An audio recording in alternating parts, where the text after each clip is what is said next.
রাতের বেলায় সূরা ওয়াকিয়ার আমল করবে। আল্লাহ বলেন, মান কারা সূরাতাল ওয়াকিয়া কুল্লা লাইলাতিন, প্রতি রাত যে সূরা ওয়াকিয়ার আমল করবে, লাম ইউসিবু ফাকা, দুর্ভিক্ষ তাকে স্পর্শ করবে না। দুর্ভিক্ষ, অভাব অনটন তার দেখা দিবে না। হযরতে আব্দুল্লাহ ইবনে মাসউদ রাদিয়াল্লাহু তাআলা আনহুকে মৃত্যুশয্যায় যখন তিনি শায়িত, ওসমান রাদিয়াল্লাহু তাআলা আনহু দেখতে গিয়েছিলেন। বলতেছেন, আপনি তো বড় মুহাদ্দিস সাহাবী, বাইতুল মাল থেকে কিছু ব্যবস্থা করে দেই। বলে, না, আমার ছেলে না থাকতে পারে, অনেকগুলো মেয়ে আছে, তাও কোনো অভাবের সম্ভাবনা নেই, কারণ নবীজির হাদিস সূরা ওয়াকিয়া শিক্ষা আমি মানুষকে, আমার কন্যাদেরকে দিয়েছি। প্রতি রাত তারা সূরা ওয়াকিয়ার আমল করে, তাদের রিজিক নিয়ে আমার কোনো চিন্তা নেই, কোনো টেনশন নাই, পেরেশানি। আল্লাহ বলেন, জাহান্নামের আগুনের ছায়া লা বারিদ, একেবারে শীতল হবে না, ওয়ালা কারিম, উপকারীও হবে না। এত শাস্তিগুলো তাদেরকে কেন দেওয়া হবে? ইন্নাহুম কানু ক্বাবলা যালিকা মুতরাফিন, ইতিপূর্বে দুনিয়ায় তারা ইবাদত বন্দিগি করে নাই, শুধুই তারা ভোগবিলাসে মত্ত ছিল। ভোগবিলাসে তারা মত্ত ছিল। কিভাবে কি করবে, হ্যাঁ, দুনিয়া নিয়ে তারা ব্যস্ত থাকে, আখিরাত নিয়ে তারা কোনো চিন্তা করে না, মন চাহি জিন্দেগি চলে। আল্লাহ বলেন, ওয়া কানু ইউসিরুনা আলাল হিনসিল আযীম, তারা বড় গুনাহের উপরে, অর্থাৎ শিরিকের উপরে তারা অটল হয়ে বসেছিল। শিরিকের উপরে, এক আল্লাহকে অস্বীকার করত। মুশরিকরা আল্লাহ মানে, তবে আল্লাহর সাথে গায়রুল্লাহকেও মানে, মূর্তিকেও তারা খোদা মানে। মুশরিক যারা, শিরিক যারা করে, আল্লাহও মানে, আবার আল্লাহর সাথে মাখলুক, যেগুলো আল্লাহর মাখলুক, এগুলোকেও তারা কি, এমন নয় যে তারা আল্লাহ মানে না।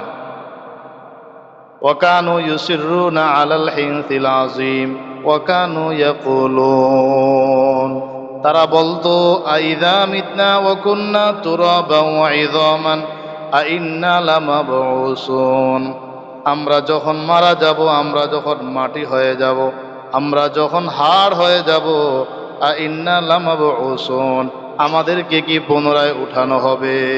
আপনারা কি বলেন, আমাদেরকে পুনরায় উঠানো হবে না? কিন্তু তারা সেটা বিশ্বাস করে না। কই, পূর্বের তোমাদের দাবি অনুযায়ী নবী রাসূল বহু ওয়াজ করছেন, কোথায়? আমাদের পূর্বপুরুষরা মাটি হয়ে গিয়েছে, তাদের কোনো অস্তিত্ব নাই, কিসের আবার পুনরুত্থান, কিসের কিয়ামত? আল্লাহ বলেন, আওয়া আবাউনাল আউয়ালুন, ওরা বলবে, আমাদের পূর্ববর্তী বাপদাদা পূর্ববর্তী, এদেরকেও কি উঠানো হবে? কোথায়? কিছুই তো দেখি না। বলে, না, এক সময় দুনিয়া ছিল না, এমনি এমনি হয়েছে, আবার এক সময় শেষ হয়ে যাবে। কুল ইন্নাল আউয়ালিনা ওয়াল আখিরিন, আল্লাহ বলেন, নবীজি আপনি তাদেরকে বলে দিন, যারা মানার মানবে, যারা বুঝার বুঝবে, আপনি বলে দিন, ইন্নাল আউয়ালিনা ওয়াল আখিরিন, নিশ্চয় পূর্ববর্তী এবং পরবর্তী, লামাজমুউন ইলা মিকাতি ইয়াউমিন মালুম, এদের সবাইকে নির্দিষ্ট একটা সময় উঠানো হবে। ইসরাফিল ফেরেশতা যখন দ্বিতীয় সিংহায় ফুঁক দিবেন, সবাইকে আবার কি করা হবে? ওঠানো হবে। সুম্মা ইন্নাকুম আইয়ুহাদ-দাল্লুনাল মুকাদ্দিবুন, অতঃপর তোমরা হে পথভ্রষ্ট মিথ্যাবাদী সম্প্রদায়, যারা তোমরা শিরিক করো, যারা এক আল্লাহ মানো না, যারা দ্বীন শরীয়ত অনুযায়ী চলো না, লাআকিলুনা মিন শাজারিম মিন যাকুম, এদেরকে যে জাহান্নামে নিক্ষেপ করা হবে, ওই জাহান্নামে তাদেরকে খাইতে দেওয়া হবে, খাইতে দেওয়া হবে শাজারাতিম মিন যাকুম, যাক্কুম বৃক্ষ তাদেরকে খাইতে দেওয়া হবে। যাক্কুম বৃক্ষ, এটার জন্মই হলো জাহান্নামের মাঝে। এটার জন্ম কোথায়? জাহান্নামের মাঝে। যাক্কুম বৃক্ষ, এই যাক্কুম বৃক্ষ তাদেরকে খাইতে দেওয়া হবে। সূরা সফফাতে যাক্কুম বৃক্ষের বিবরণ দিয়েছেন। কাফেররা বলে, আগুনের মাঝে কি আবার গাছ উঠে? বরং আগুন তো গাছকে জ্বালায়া দেয়। আল্লাহ বলেন, না, এটা উঠবে। ইন্না জাআলনাহা ফিতনাতাল লিয-যালিমিন ইন্নাহা শাজারাতুন তাখরুজু ফি আসলিল জাহিম তালউহা কান্নাহু রুসুশ শায়াতিন ফাইন্নাহুম লাআকিলুনা মিনহা ফামালিউনা মিনহাল বুতুন। আল্লাহ বলেন এই গাছটাকে আমি তাদের জন্য পরীক্ষা স্বরূপ বানাইলাম।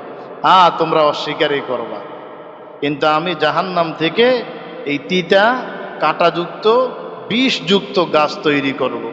হ্যাঁ, তাখরুজু ফি আসলিল জাহিম, এটা জাহান্নামের গভীর থেকে বের হবে, এটা জাহান্নামের গভীর থেকে বের হবে।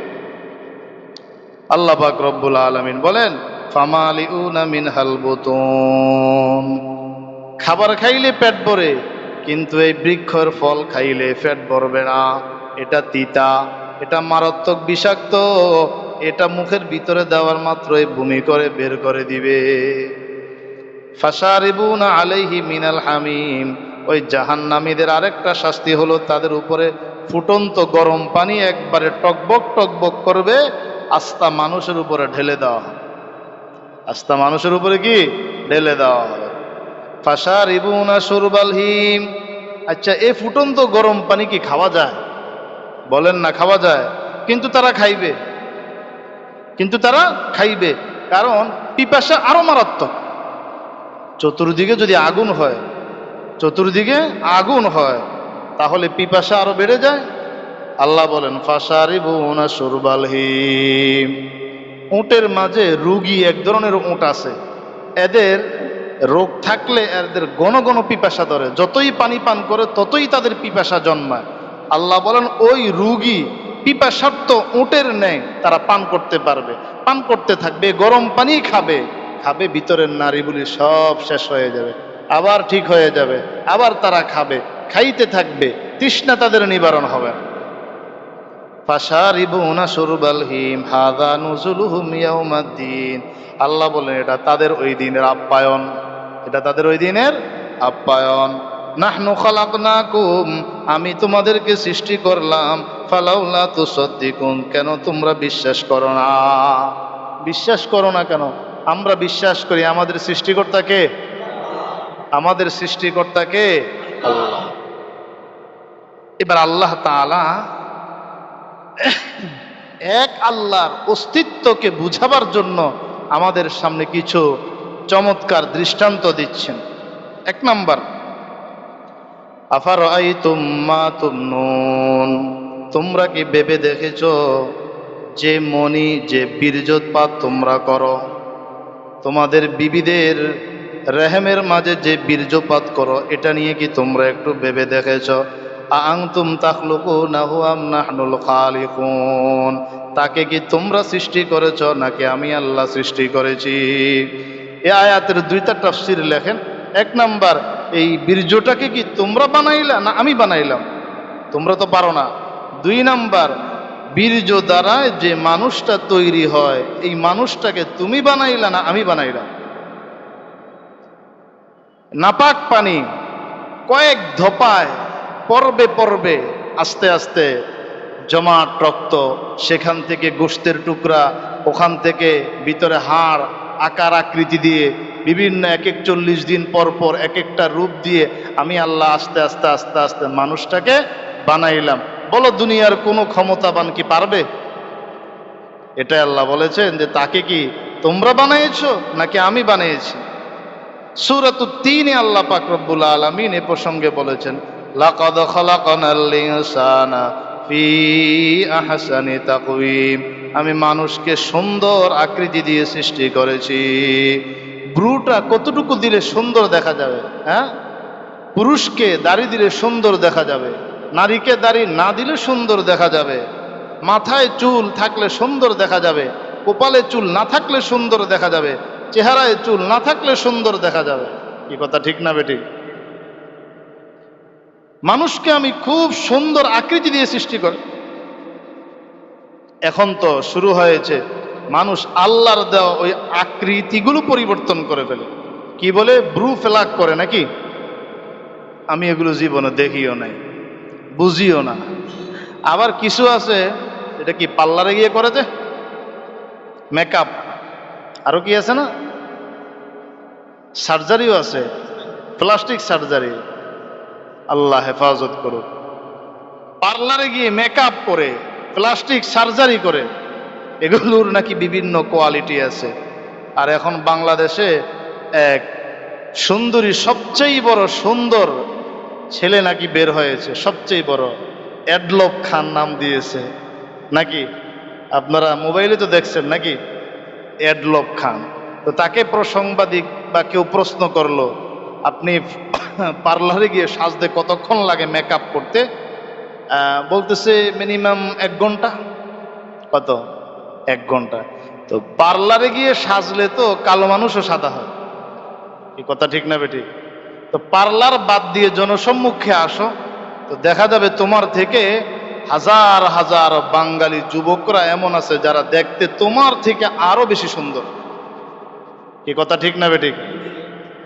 তুমি অ্যাডলব খানের চাইতে আরো বেশি সুন্দর হাজার হাজার যুবক আছে, মেকআপ ছাড়া তাদেরকে দেখো, আল্লাহ তাদেরকে কি সুন্দর করে বানিয়েছে। তুমি তো ছিলে একজন পুরুষ, আসলে পুরুষ না মহিলা এখন তো এগুলো বোঝাও মুশকিল। বিয়ে হয়ে যায়, কিছুদিন পরে বোঝা যায় এটা নারী না এটা পুরুষ, আবার কিছুদিন পরে ধরা খায় এটা পুরুষ না এটা মেয়ে।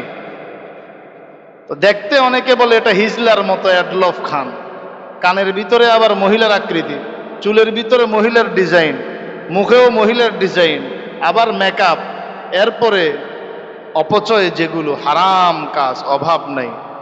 এটা আল্লাহ হেফাজত করুক।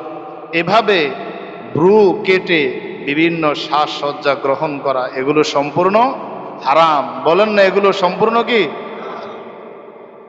অনেক যুবক আছে দেখতে হাজারো সুন্দর, জীবনে মেকআপ করে না, আমরা বুঝিও না মেকআপ এগুলো কি। ওখানে গিয়ে বিভিন্ন সার্জারি ইত্যাদি এগুলো আল্লাহ পাক হেফাজত করেন, আমাদের মহিলারাও এগুলো বুঝেন। করলে তো কেউ বাধা দিবে না, কিন্তু কেন করবেন? আল্লাহ কি আপনাকে যে আকৃতি দিয়েছেন, ওই নাইজেরিয়ার মুসলমানদের দিকে তাকান, এ পুরাই আগাগোড়া কালো। সুদানের মুসলমানদের নারী পুরুষ সবই কালো। আরে বাঙালি জাতির চেহারাগুলো আল্লাহ পাক রব্বুল আলামিন বিশেষ এক সৌন্দর্যতা দিয়ে সৃষ্টি করেছেন। হ্যাঁ, বিশ্বের আরব আমিরাত, মিশর, পাকিস্তান সহ বহু রাষ্ট্রে আছে। তো আল্লাহ যাকে যে আকৃতি দিয়ে সৃষ্টি করে এটাই সুন্দর, এটাকে বিকৃত করা হারাম। এটাকে বিকৃত করা কি হারাম। এখন বহু পুরুষকে শুধু ইনকামের জন্য হিজলা বানানো হয়, আসলে হিজলা না, আসলে কি না হিজলা না। এগুলো সম্পূর্ণ হারাম, আল্লাহর কাছে এর জবাব দিতে হবে। এ কারণে তাকে জাহান্নামের আগুনে জ্বলতে হবে। আনতুম তাখলুকুনাহু আম নাহনুল খালিকুন, আল্লাহ বলেন তোমরা কি তাকে সৃষ্টি করেছো নাকি আমি আল্লাহ সৃষ্টি করেছি। নাহনু কদ্দারনা বাইনাকুমুল মাউতা, আমি তোমাদের মাঝে মৃত্যুকে নির্ধারণ করে দিয়েছি। মরণ আসবে, মরণ আসবে একদিন, সবারই মৃত্যুবরণ করতে হবে। ওয়ামা নাহনু বিমাসবুকিন, তোমরা কেউ আমাকে অক্ষম বানাইতে পারবা না।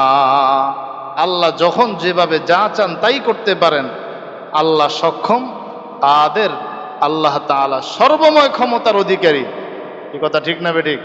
আল্লাহ সব ক্ষমতার অধিকারী। আলা আন নুবাদ্দিল আমসালাকুম, তোমরা যদি আমাকে না মানো তোমাদের পরিবর্তে অনুরূপ আরেক জাতি আমি পরিবর্তন করে নিয়ে আসব।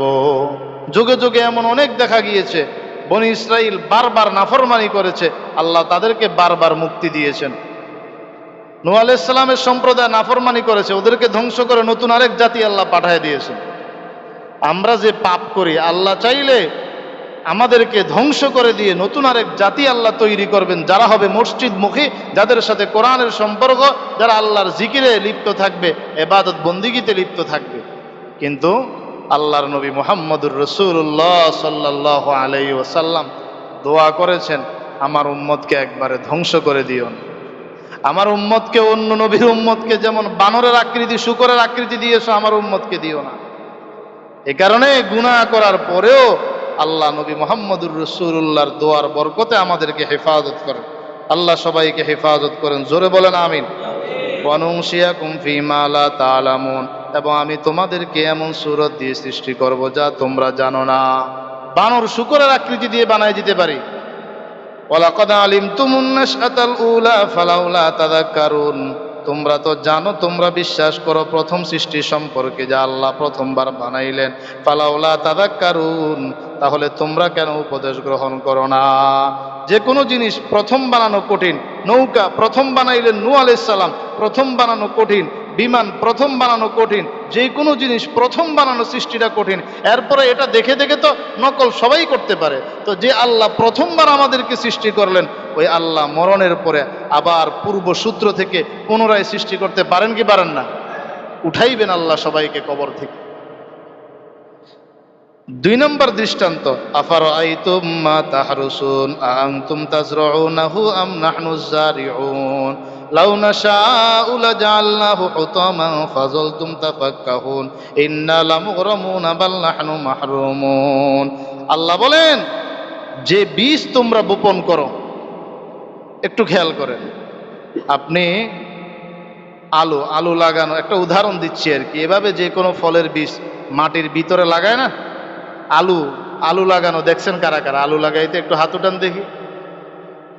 মাশাআল্লাহ। আলু ছোট্ট একটা টুকরা, হ্যাঁ, কেটে একটা আলুকে কয়েক ভাগ করা হয়, কেটে এটা আপনার রেখে মাটি দিয়ে কি করে ঢেকে দেয়, কিছুদিন পর আস্তে আস্তে উঠে। তো এরকম অনেক দানা আছে যেগুলো আপনার শাকের দানা, আরো বিভিন্ন ফল ফ্রুটের দানা, এগুলো ফেলে দিলে মাটির নিচে এগুলো আস্তে আস্তে নিচ থেকে বের হয়। ভাই, আলো নাই, বাতাস নাই, কিচ্ছু নাই, অক্সিজেন নাই, সেখান থেকে আল্লাহ বলেন তোমরা তো শুধু বীজটা বপন করে আসলা, এই বীজকে বের করলো কে, উদ্গত করলো কে? তোমরা না আমি আল্লাহ? এই কথা আল্লাহ বলতেছেন।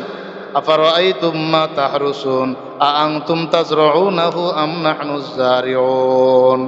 এই বীজ তোমরা বপন করে আসলা, ভেবে দেখেছো কি এই বীজটা কি তোমরা উৎপন্ন করো, তোমরা কি উদ্গত করো, তোমরা কি মাটির নিচ থেকে বের করো, নাকি আমি আল্লাহ মাটির নিচ থেকে বের করি? আমি আল্লাহ চাইলে এটাকে চূর্ণ বিচূর্ণ করে দিতে পারি, হুতামান, তারপরে তোমরা হতবুদ্ধি হয়ে যাবে। এত ফসল, অত টাকা দিয়ে খরচ করলাম, সব ধ্বংস হয়ে গেল, আমরা তো বঞ্চিত হয়ে গেলাম। 3 নম্বর দৃষ্টান্ত আল্লাহ দিচ্ছেন, আফারাআইতুমুল মা আল্লাযী তাশরাবুন। পানির অপর নাম জীবন। মানুষ বলে পানির অপর নাম কি? পানির অপর নাম কি? খানা না খেয়ে থাকতে পারেন, পানি না খেয়ে পারবেন? আফারাআইতুমুল মা, আল্লাহ বলেন তোমরা কি ভেবে দেখেছ পানি সম্পর্কে? পানি, যে পানি তাশরাবুন তোমরা পান করো, আনতুম আনজালতুমুহু মিনাল মুজনি আম নাহনুল মুনজিলুন। এই পানি কি মেঘ থেকে তোমরা বর্ষণ করো নাকি আমি আল্লাহ বর্ষণ করি? কে বর্ষণ করেন? মেঘ থেকে পানি ফেলান কে? আল্লাহ কি বলেন দেখেন, লাউ নাশাউ জাআলনাহু উজাজা, আমি চাইলে এই পানিটাকে লোনা পানিতে পরিণত করতে পারি, একজনও তোমরা পানি পান করতে পারবা না। আর এই লোনা পানি, আসমানের পানি যদি লোনা পানি হয় আর এটা যদি ফসলের উপরে পড়ে, ফসলগুলো ধ্বংস হয়ে যাবে। কি কথা ঠিক না বেঠিক? লাউ নাশাউ জাআলনাহু উজাজা, আমি চাইলে পানিটাকে, কত স্বচ্ছ পানি, মোটর বসাইলেন, আপনি ভাবতেছেন আপনি মোটর বসায়া, হ্যাঁ, আপনি ফাইলিং করে মাটি ভিতরে পাইপ ঢুকায় পানি বের করতেছেন, ওই পানি ভিতরে রাখছে কে?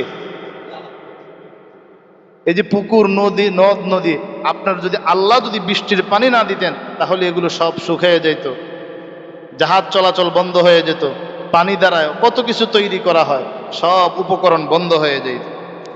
আল্লাহ বলেন 4 নম্বর আরেকটা দৃষ্টান্ত, আল্লাহ বলেন আফারাআইতুমুন নারাল্লাতী তুরুন, ওই আগুন সম্পর্কে তোমরা ভেবে দেখেছো যে আগুন তোমরা প্রজ্বলিত করো, আনতুম তানশাতুম শাজারাতাহা আম নাহনুল মুনশিউন, ওই আগুনের গাছটা কি তোমরা সৃষ্টি করেছো নাকি আমি আল্লাহ সৃষ্টি করেছি? বুঝতে পারছেন কোন আগুন? এখন গ্যাস লাইট, ম্যাচ বের হয়েছে, গ্যাস লাইট আর ম্যাচের আগে আগুন পাইতো কোথায় মানুষ? বলেন না, হ্যাঁ? পাথর ঘষে। আর আল্লাহ পাক এই আয়াতে যেটা বলেছেন, পাথর ঘষলেও আগুন বের হয়। আয়াতে আল্লাহ যেটা বলেছেন, এক ধরনের গাছ আছে, মুরব্বীরা জানার কথা বা চিনার কথা, গাছে গাছে ঘষলে আগুন বের হয়। তো মরুভূমিতে যখন তারা বিভিন্ন দিনের পর দিন অতিক্রম করে ব্যবসার উদ্দেশ্যে বা বিভিন্ন জায়গায় ভ্রমণ করে যায়, তো সেখানে আগুন জ্বালাবে কোত্থেকে? খাবার রান্না করবে যে আগুন, ওই মরুভূমিতে গাছ পাওয়া যায়, ওই গাছে গাছে ঘষলে আগুন বের হয়, ওই আগুনের দ্বারায় তার জীবিকা উপার্জন হয়, খাবার রান্না করতে পারে আগুনের দ্বারায়। যদি ওই সফরে যদি কারোর যদি বাচ্চা প্রসব হওয়ার উপক্রম হয়, আগুনের দ্বারা হেল্প নিতে পারে। ওই আগুনের দ্বারা যদি শীতকাল হয়, আগুনের দ্বারা সে উপকার হাসিল করতে পারে। আল্লাহ বলেন, আআনতুম মানশাআতুম শাজারাতাহা আম নাহনুল মুনশিউন। ওই আগুনের গাছটা তোমরা সৃষ্টি করেছো নাকি আমি আল্লাহ সৃষ্টি করেছি? কে বানাইলেন? নাহনু জাআলনাহা তাযকিরাতান, আল্লাহ বলেছেন আমি এটা তোমাদের উপদেশের জন্য বানাইলাম, ওয়া মাতাআল লিল মুকবিন, এবং পথচারী মুসাফিরদের উপকরণের বস্তু হিসাবে বানাইলাম। ফাসাব্বিহ বিসমি রাব্বিকাল আযীম, অতএব তোমরা তোমাদের রবের নামে তাসবিহ পাঠ করতে থাকো, রবের নামের পবিত্রতা বর্ণনা করো। কেমনে? সুবহানাল্লাহ, আলহামদুলিল্লাহ, লা ইলাহা ইল্লাল্লাহ, আল্লাহু আকবার, সুবহানাল্লাহ, সুবহানাল্লাহ। একবার পড়বেন জান্নাতে একটা গাছ উঠে যাবে। সুবহানাল্লাহ। তো যারা আমরা হাতে কাজ করি বিভিন্ন জায়গায়, জবানে আমরা জিকির করতে পারি সুবহানাল্লাহ, আলহামদুলিল্লাহ, দেখবেন পরকালে জান্নাতে আপনার মতো মানুষটা অনেক কোটিপতি শিল্পপতির আগে জান্নাতে চলে যাবে। কেন? আপনি আপনার সময়টা কাজে লাগাইছেন, হাত কাজ করতেছে, কর্ম করতেছে, কিন্তু জবানটা তো অবসর আছে। ওই জবানে আপনি গার্মেন্টসে কাজ করেন, দোকানে কাজ করেন, জবানে আল্লাহর জিকির জারি রাখেন সুবহানাল্লাহ, আলহামদুলিল্লাহ, লা ইলাহা ইল্লাল্লাহ, আল্লাহু আকবার। বুখারী শরীফের হাদিস, আফজলুল কালামি আরবা, আল্লাহর কাছে সবচাইতে পছন্দনীয় চারটা শব্দ সুবহানাল্লাহ, আলহামদুলিল্লাহ, লা ইলাহা ইল্লাল্লাহ, আল্লাহু আকবার। আমল করতে পারবো না ইনশাআল্লাহ? কম্পিউটার তো হাতেই টিপবেন, কথার সময় কথা, কিন্তু যদি জবানটাকে একটু কাজে লাগান সুবহানাল্লাহ, আল্লাহর জিকির। আল্লাহ নিজে বলতেছেন ফাসাব্বিহ, আল্লাহর পবিত্রতা বর্ণনা করো, বিইসমি রাব্বিকাল আযীম, মহান তোমার মহান রবের নাম নিয়ে মহান রবের নামের পবিত্রতা বর্ণনা করো। আল্লাহ তুমি পবিত্র, আল্লাহ তুমি পবিত্র, সুবহানাল্লাহ, আল্লাহ তুমি পবিত্র, সব দোষ ত্রুটি থেকে পবিত্র, শিরিক থেকে পবিত্র, সমস্ত অক্ষমতা থেকে পবিত্র, সমস্ত দোষ ত্রুটি থেকে তুমি পবিত্র। ফাসাব্বিহ বিসমি রাব্বিকাল আযীম, ফালা উকসিমু বিমাওয়াকিন নুজুম, ওয়া ইন্নাহু লাকাসামুল লাউ তা'লামুন আযীম। আল্লাহ বলেন, অবশ্যই আমি কসম করি নক্ষত্র সমূহ অস্তাচলের, যেখানে নক্ষত্র ডুবে ওই জায়গার কসম করি, অথবা নক্ষত্র যেই পথে চলে, বিভিন্ন পথ আছে চলার, নক্ষত্রগুলো আল্লাহ যাকে যে পথ দিয়েছেন ওই পথে সেই চলে, একটা আরেকটার জায়গায় যায় না, পথ অতিক্রম করে না। ওয়া ইন্নাহু লাকাসামুল লাউ তা'লামুন আযীম, আল্লাহ বলেন আমি কসম করলাম, আর এই কসম বড় মহান, যদি তোমরা জানতে। আল্লাহ পাক কসম করে বলেন ইন্নাহু লাকুরআনুন কারীম। মুহাম্মদুর রাসূলুল্লাহর জবান থেকে কোরআনের আয়াতগুলো একের পর এক বের করে তোমাদেরকে শোনাইতেছি। এটা বানানো, তার বানানো কোনো কথা না, এটা হলো আমি রব্বুল আলামিনের কালাম। ইন্নাহু লাকুরআনুন কারীম, নিশ্চয় কোরআন এটা সম্মানিত কিতাব, ফি কিতাবিম মাকনুন, সংরক্ষিত সুরক্ষিত কিতাবের মাঝে, লৌহে মাহফুজের মাঝে এটা লিপিবদ্ধ। দুনিয়ার মানুষ যদি কোরআন জ্বালাইও দেয়, এরপরে লোহে মাহফুজে আল্লাহর কোরআন আছে না নাই? লা ইয়ামাসসুহু ইল্লাল মুতাহহারুন, কোরআনকে স্পর্শ করতে পারবে না, একমাত্র তারাই ধরতে পারবে যারা পবিত্র। একজনের উপরে গোসল পড়া, সে কি কোরআন ধরতে পারবে? একজন তার ওযু নষ্ট হয়ে গিয়েছে, সে কি কোরআন ধরতে পারবে? না। লা ইয়ামাসসুহু ইল্লাল মুতাহহারুন, পবিত্র ব্যক্তি ছাড়া আর কেউ কোরআনকে স্পর্শ করতে পারবে না। এ কারণে প্রত্যেকের বাসায় কোরআনে কারিম একটা রাখার দরকার। আপনি পড়তে পারেন বা না পারেন, একটা সুন্দর গিলাপ দিয়ে কোরআনটাকে রাখবেন, ধুলাবালু যেন না পড়ে, হেফাজত করবেন। মাঝে মাঝে অজু করে চুমু খাইবেন, এটা বরকত গ্রহণ করবেন, ঘরে থাকবে বরকত, তাকাবেন বরকত। সুবহানাল্লাহ, সুবহানাল্লাহ। আজকে গেলাম আমাদের সেক্রেটারি সাহেবের বাসায়, ওনার আম্মার প্রায় 100 বছর কাছাকাছি। এই বয়সে উনি কোরআন শরীফ পড়তেছেন। সুবহানাল্লাহ, আজীব। শুনলাম কোরআন শরীফ উনি পড়তেছেন, আর স্পষ্ট এই মহিলা বয়স হয়ে গিয়েছে। এ ধরনের মহিলা, এদের আমলগুলো যদি আল্লাহর কাছে কবুল না হয়, তার কার আমল কবুল হবে? ইন্নাহু লাকুরআনুন কারীম ফি কিতাবিম মাকনুন লা ইয়ামাসসুহু ইল্লাল মুতাহহারুন তানজিলুম মির রাব্বিল আলামিন। পৃথিবীর পালনকর্তার পক্ষ থেকে অবতীর্ণ, জিব্রাইলের মাধ্যমে আসছে। মাঝখানে কোনো ভেজাল নাই, মাঝখানে কোনো ভেজাল নাই, শয়তানের কোনো ছোঁয়ার সুযোগ নেই। আল্লাহ পাক জিব্রাইলের মাধ্যমে আল্লাহর নবীর কাছে কোরআন নাজিল করেছেন, কোরআন নাজিল করেছেন। আফা বিহাদাল হাদিসি আনতুম মুদহিনুন, এরপরে মহান বাণীকে নিয়ে কি তোমরা অবহেলা করবে? কি বলেন? মহান বাণী, পবিত্র কালাম নিয়ে তোমরা অবহেলা করবা? দুনিয়ার সব কিছুর সুযোগ আছে, আল্লাহর কোরআনের জন্য তোমাদের কাছে কোনো সুযোগ নাই? শিখার সুযোগ নাই, শোনার সুযোগ নাই? মুদহিনুন, তোমরা কি অবহেলাকারী হবে? তবে আল্লাহর কাছে জবাব দিতে হবে। ওয়াতাজালুনা রিজকাকুম আন্নাকুম তুকাদ্দিবুন, তোমরা মিথ্যা বলাকে তোমাদের রিজিক বানায় নিয়েছো। আমাদের মাঝেও কিছু মানুষ আছে এমন, এরা কথায় কথায় মিথ্যা বলে, মিথ্যা বলাটাকে গুনাহই মনে করেন, মিথ্যা বলাকে গুনাহই মনে করেন। আরে কেউ যদি, কোনো আলেমও যদি মানুষকে আকৃষ্ট করার জন্য, শ্রোতাকে আকৃষ্ট করার জন্য মিথ্যা কথা বলে, এটাও গুনাহ, এটা অনুমতি শরীয়তে নেই। একজনকে জাহান্নাম থেকে বাঁচানোর জন্য, অথবা জান্নাতে ডাকার জন্য, অথবা মসজিদের দিকে ডাকার জন্য যদি সে মিথ্যা কোনো শব্দ বানায় বলে, এটাও হারাম। নবীজি বলে নাই এমন কথা বলা, এটাও হারাম। আল্লাহর কোরআনে নাই এমন কথা বলা, এটাও হারাম। মান কাযাবা আলাইয়া মুতাআম্মিদান ফালিয়াতাবাওয়া মাকআদাহু মিনান নার।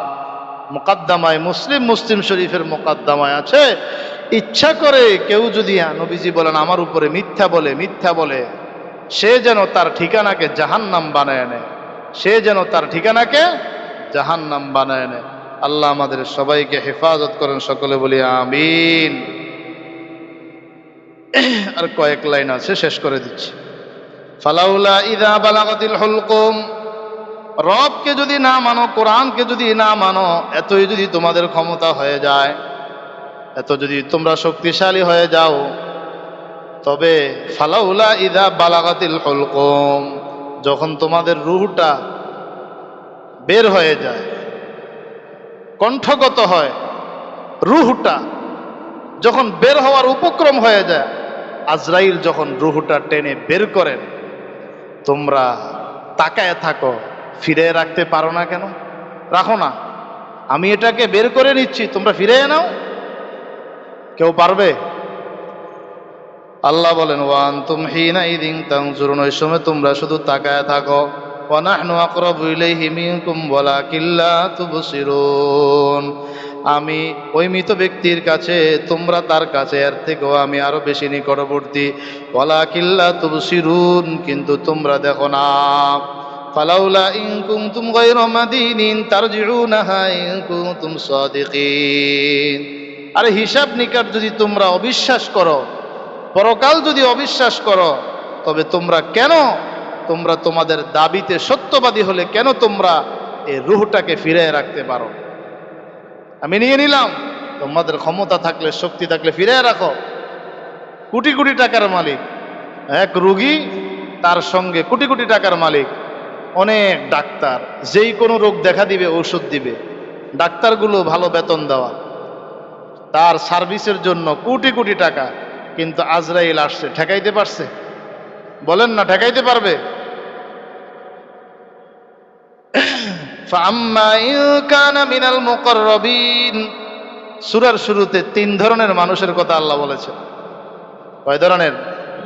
একদল হলো আল্লাহর নৈকট্য প্রাপ্ত, আরেক দল ডানপন্থী, আরেক দল বামপন্থী। আল্লাহ বলেন ফাআম্মা ইন কানা মিনাল মুকাররাবিন, কোন বান্দা যদি আল্লাহকে ডেকে আল্লাহর ইবাদত বন্দেগী করে মুকাররাব বান্দা হয়ে যায়, ফারাহু ওয়া রাইহানু ওয়া জান্নাতু নাঈম, তার জন্য থাকবে আনন্দদায়ের আরামের বাতাস। দুনিয়ার এই বাতাস না, ওইটা জান্নাতের বাতাস। এরপরেও যদি ফ্ল্যাটটা দক্ষিণে পড়ে আর দক্ষিণের বাতাস যদি থাকে, বলে কি আরাম। বিদ্যুৎ লাগে না, বিদ্যুৎ চলে গেল বাতাস। পাখা লাগে না, বিদ্যুৎ বিল উঠে না, বাতাস আর বাতাস, ঠিক না? কিন্তু জান্নাতের ওই বাতাস, আচ্ছা তা এসি রুমে যখন আপনারা মসজিদের থাই গ্লাসটা খুলে ভিতরে ঢুকেন, ভিতরে যখন এসি চলতে থাকে কেমন আরামদায়ক বাতাস লাগে না? অনেকে এসির সামনে দাঁড়ায় থাকে। জান্নাতের বাতাস কি এর থেকে আরো আরামদায়ক হবে না? হ্যাঁ, ফারাউহু ওয়া রাইহান, অনেক ফল ফুল থাকবে, সুগন্ধি থাকবে। ও জান্নাতু নাঈম, এবং আনন্দের জান্নাত, অনেক জান্নাতের নাজ নেয়ামত, আল্লাহর নেয়ামত থাকবে। আম্মা ইন কানা মিন আসহাবিল ইয়ামিন, অতঃপর যে ব্যক্তি ডানপন্থী হবে, ডানপন্থী, ফাসালামুল্লাক, তোমার জন্য শান্তি, মিন আসহাবিল ইয়ামিন, তোমার জন্য শান্তির বার্তা। দুনিয়া নামাজ পড়ছো, আল্লাহর ইবাদত বন্দেগী করছো, আজরাইল আইসা সালাম দিবে, মুনকার নকির ফেরেশতা আইসা কবরেও সালাম দিবে, হাসরের ময়দানেও সালাম।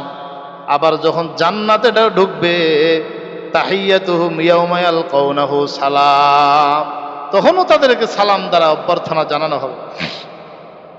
ওয়া আম্মা ইন কানা মিনাল মুকাদ্দিবিন আদ-দাল্লিন, যদি কেউ মিথ্যাবাদীদের পথভ্রষ্টদের অন্তর্ভুক্ত হয়ে যায়, মুশরিক, ইহুদ, খ্রিস্টান, হিন্দু, বৌদ্ধ, বেনামাজি, হারামখোর, নাফরমান, আল্লাহ বলেন ফানুজুলুম মিন হামিম, ফানুজুলুম মিন হামিম, তার আপ্যায়ন হবে ফুটন্ত গরম পানি, ফুটন্ত গরম পানি।